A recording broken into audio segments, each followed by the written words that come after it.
Welcome to Connect Canyons, a podcast sponsored by Canyon School District. This is a show about what we teach, how we teach, and why. We get up close and personal with some of the people who make our schools great. Students, teachers, principals, parents, and more. We meet national experts too. Learning is about making connections. So connect with us. Anyone who is fond of books knows that feeling of stepping into a room full with wall-to-ceiling books. There's a smell, right? Is it vanilla? Is it grass? Is it a little bit of leather? Whatever you smell, any bibliophile knows the pure joy of walking into a library. Welcome to Connect Canyons. I'm your host, Frances Cook. February is all about love, all kinds of love. And it also happens to be about library love. It's National Library Love Month. So, in honor of that, I'm joined by three of Canyon's probably biggest bibliophiles in the district.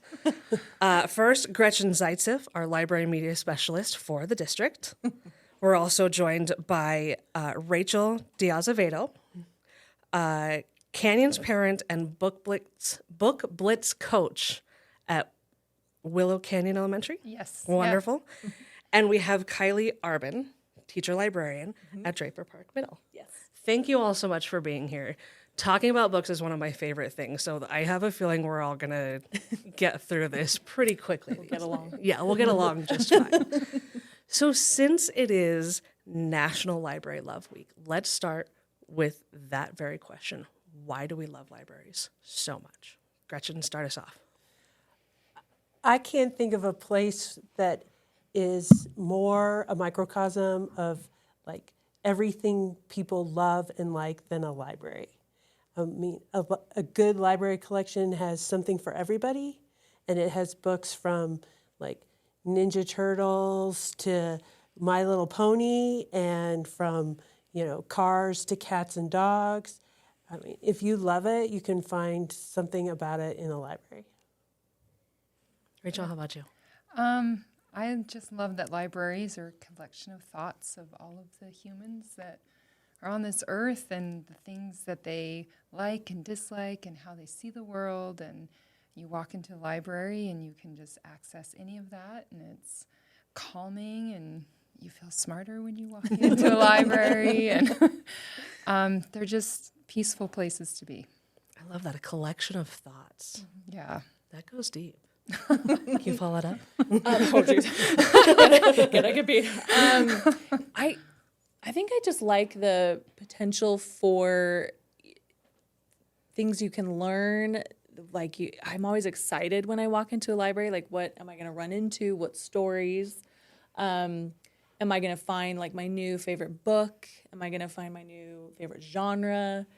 I don't know. It's just this potential for newness, discovery. Yes, I'm going to learn something. I'm gonna connect with something. I love it. There's just so much freedom and fun to be had, and you just have to find it. Yeah. Mm-hmm. I love reading, but I'm all about numbers too. And so I have to share these with you guys. So within the Canyon School District, from August to January, our students checked out more than 370,000 printed library books. That's just printed physical books to hold in their hands, right? Add to that, roughly 8,000 Canyon students checked out over 75,000 ebooks and audiobooks, which is about 81,000 hours of reading time. Wow. That's awesome. That's a lot. That's so I can't even put There to, is like, hope. how many, but there is hope. I know. Our kiddos so get cool. it. So love it. clearly our Canyon students love to read. They're finding things that are intriguing to them, that they can, you get that, you dive into a book and a couple hours later you come out and what year is it? Where am I? But Rachel, I'd like to hear from you as a parent. Why is going to the library at such a young age so important for our students? I think it's really important for young kids to see what you can access in a library and to kind of almost build the habit of going to a library and having at your fingertips just anything you want and learning how to find what you want. So I think it kind of takes practice. I feel like you can get out of the habit of going to libraries and just checking out stuff that you might not pick up otherwise. So yeah, I think, yeah.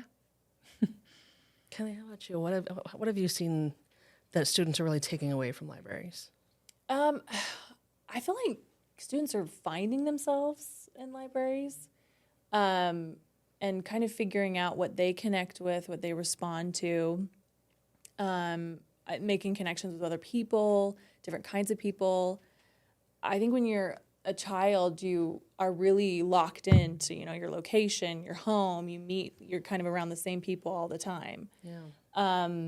And I think they really get to discover how different the world is, how different people are, and how valuable it is to experience those differences.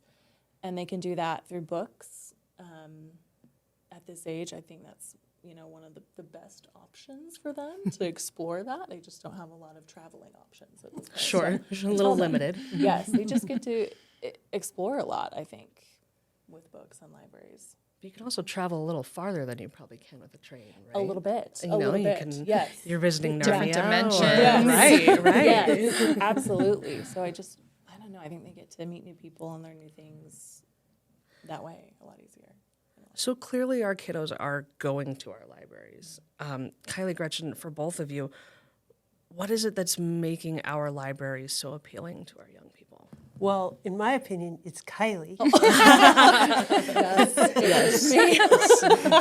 Well done. I'm the secret. And the other teacher librarians and library staff that we have in the district. I mean, so a classroom is only as good as the teacher in it. And the same with the library. Like, the library doesn't exist without a librarian. Yeah. And a librarian can actually exist without the space. But it's that person that makes it so wonderful, that makes that human connection with the students and serves as kind of a pathfinder to help them find the things that they're looking for. It's so true. You don't really remember the room per se. It's, I remember Mr. So-and-so or Miss, Miss Smith. Yeah. Have you experienced that as well as a librarian? Connecting with people, absolutely. I think, we have the students who visit just, with their class. We have the students who visit on their own.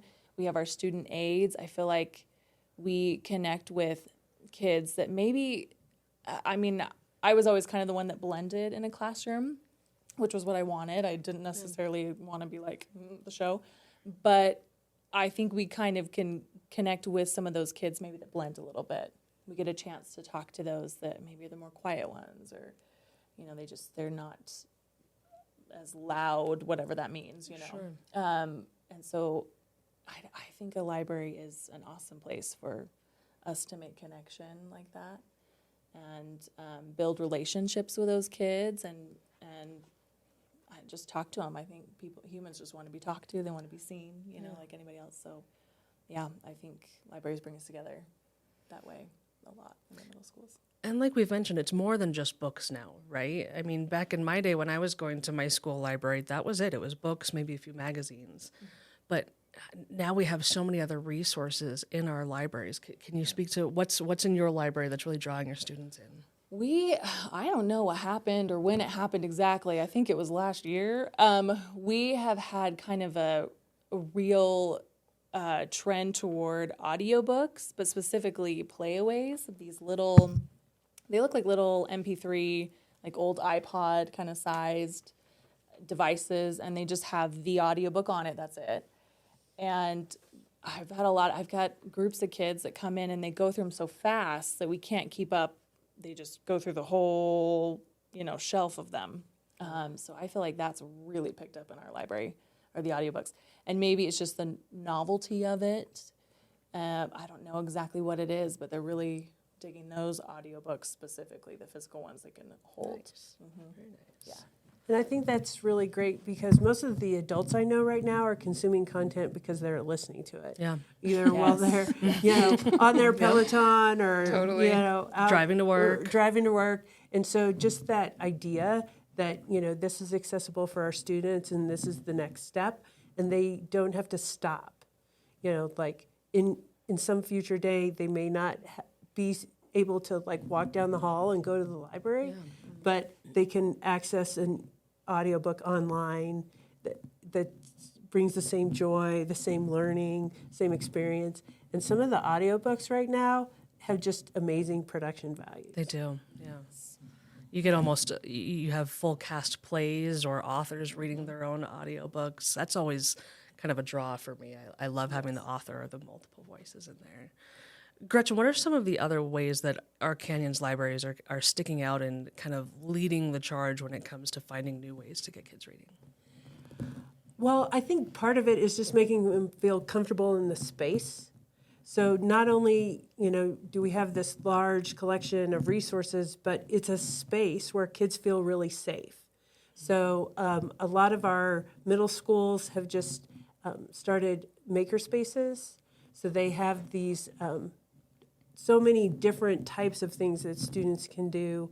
At one of our middle schools, they spent their lunch period building things out of these Kiva planks. They're like long, flat Lincoln log type things, but and then making the Lego figures like zip line between their structures, and all of that creativity and STEM learning is also happening in the library. Yeah.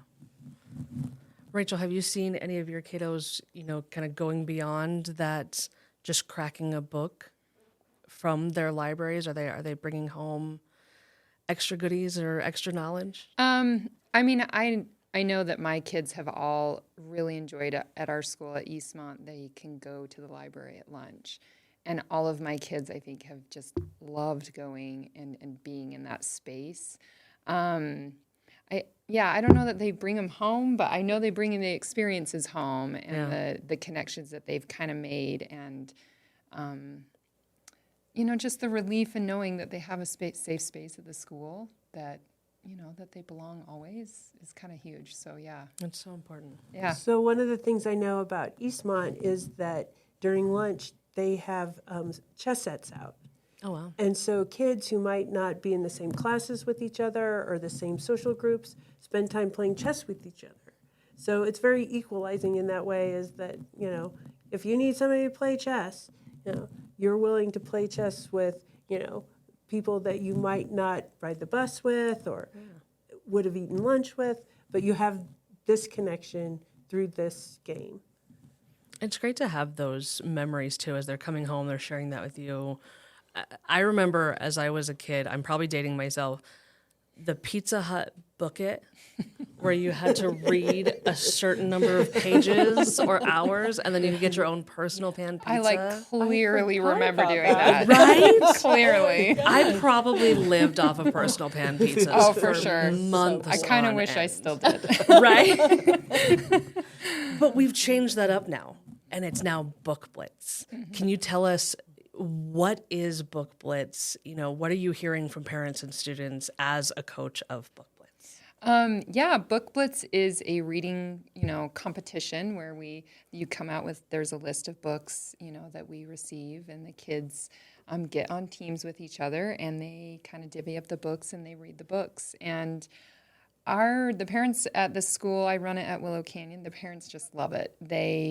It's, the kids always find new books that they would have never otherwise picked up. And I just can't even tell you how many times we've picked up a book, from that, and then gone down a rabbit hole of like 6 books in the series. And I'm all, yes, I'll buy them all. But done. Yeah, that's, I think, what people love most about it is just between that and then really it kind of helps with comprehension. You're reading and kind of paying attention to details, and they're talking about it with each other at school or, amongst their teams. And it's just, I don't know. I don't have sports kids, and I love that is and teaches kids all the things that you can learn in sports with reading, how to work as a team and how to be competitive and get along with each other, but like how to find new connections with play to each characters and books. Yeah, like it's just, I love it. I think it's such a great program. One of my favorites, easily one of my favorites.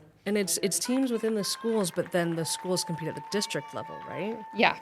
Yeah, so the winner of, you kind of compete at your school, and then your school pushes on your champion to the district, which is, it's fun. I think it's, it's good for kids to experience that. And I think those that Pizza Hut rewards. challenge for me was like that. Oh, I am competitive. Yes, I know. I can be competitive in reading. Okay. Yes, I win. Winning. Well, one of the stories we heard last year at our Book Blitz Junior, which is the elementary version, was that, we put out this list every year. At the elementary level, it's 12 books, but at the middle school, it's 20. Oh, wow. And so one parent said, my son said, oh, there's only 2 books on this list that I'm going to read.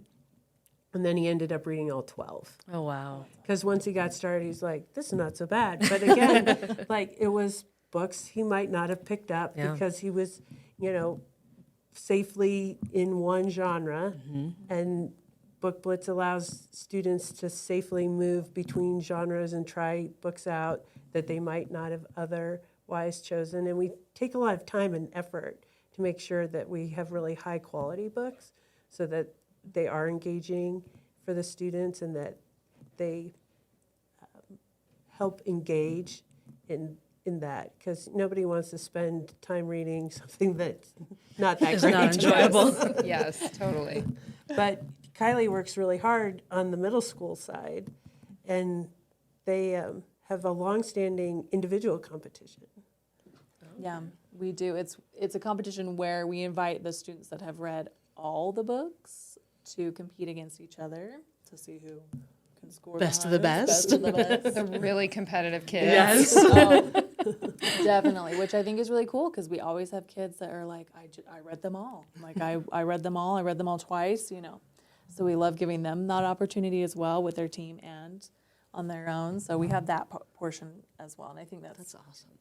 been really amazing for them to try that. So that brings up a good point. We get almost stuck in a genre. Like you said, Gretchen, you get comfortable with it. You're going to like books within that realm. I'm curious, both Rachel, as a parent, what you have experienced, and Kylie, what you're seeing as a librarian, connecting parents and librarians together to be able to find the right fit for your kids, right? Every kid has a different reading level, different likes and things. Do you have some tricks up your sleeve to help parents out in that realm? I guess for me, I use all sorts of things. Some of it's really logical stuff, like start with the book you like and go shopping. Like, I like this book, I'm going to go on Amazon and see what they suggest and start there. And then just keep going down the rabbit hole. Like, okay, well, I liked that one. Let me search on this one. I know that some people don't do social media, but because there's so much on social media right now, that's, I think, another tool.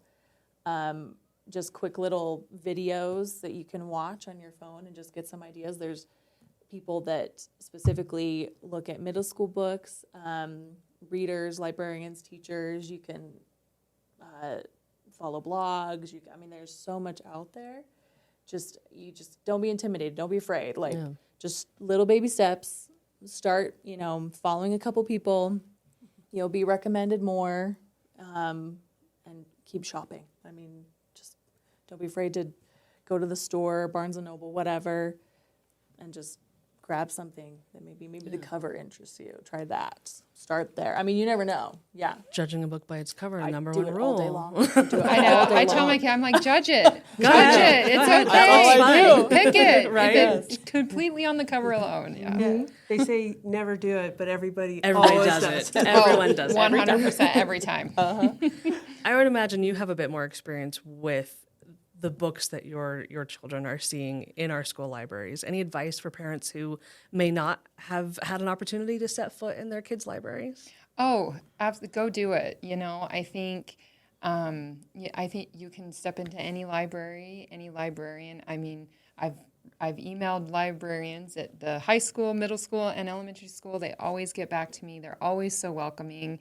And I think it's fun to kind of go with your kids. I think attending a book fair, if your school does it, is a nice way. It's usually in the library. And then I think you're able to kind of show your kids that space is important. It's kind of like walking into their classroom, right? Show me where you sit and show me where you can do that in a library. Show me where your favorite books are and, that kind of stuff. So, yeah, That's a 100%. great idea. And then you see kind of how amazing they are. I mean, I know Willow Canyon got a ton of new books this year, and it's inspiring, and I think, it's cool. It's their little world, so.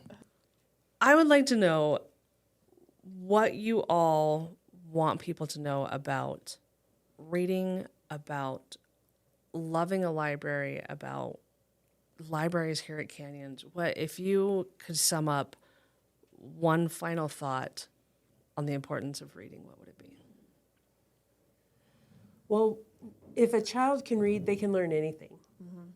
Like, I don't care if it's math or science. If they struggle with reading, then everything's going to be a struggle. And reading is a muscle, and so you have to practice reading to get better at it. And I always say, like, when you're reading fiction, it's like running. Kids can go really fast, but if you read nonfiction, it's like swimming. Like, it uses the same muscles, but there's more drag. And learning to do both and be good at both, like, helps you with everything else. Yeah. It helps you with standardized testing. It helps you with college admissions. Helps you just be a more informed person. So I just think that, whatever it is that you like to read, you should read it. And you should find it. And you can probably find it in your school library. I think, I don't know, one thing about libraries would probably be something similar, that find what you love, like whether it's a graphic novel, whether it's, a story about camping and hatchets, or whether it's a fantasy, whether, just read what you love, because I think that is the most important thing, is that you fall in love with reading, and it makes that practice just a lot easier. And, it's a gift you'll carry forever, so you might as well fall in love with it, whatever that looks like for a student. Yeah, I agree. I think definitely read what you love. It's reading as a connector. I think you connect to people when you read.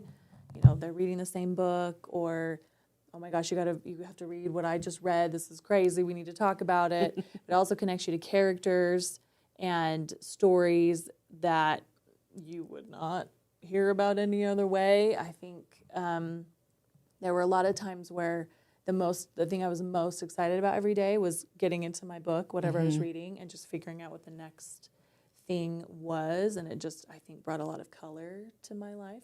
I love that. I truly believe there is a book out there for every student. I mean, I think there are students and just people who don't believe that reading is their thing. It could never be their thing. But I think everyone has something out there. They just haven't met it yet. Yeah. And the readers are just those that have. But anyway, I think it's such a magical thing, books and reading, and we should all be doing it. Just a matter of finding it and Or asking your listening. librarian to help you, or listening to I it. feel like listening fills that, if you're Yeah, not a sitter and a completely. reader, I'm kind of a mover, so Yes, listen if I to can move and listen, that's helpful, but yeah. The number of books I've read in the past 5 years has grown substantially thanks to audiobooks. Oh, absolutely. Substantially. Me too. So whatever Totally. your medium is, just do that. Do find it. Yeah, totally. Or do it all. Yeah, All the Yes, above. all of them. At the same time, right? Absolutely. Ladies, I want to thank you all for being here and joining us today. I could talk about reading for hours and hours on end. I hope that this discussion brings even more readers into our libraries, and parents come in and ask you for help finding their child's next fantastic series. And maybe we'll get some more kids competing in that book blitz competition too. Thank you all so much for being here. Thank you. And thank you for listening and watching. If there's something you'd like to see discussed on Connect Canyons, send us an email to communications@canyonsdistrict.org. Thanks for listening to this episode of Connect Canyons. Connect with us on Twitter, Facebook, or Instagram @Canyons District, or on our website, canyonsdistrict.org.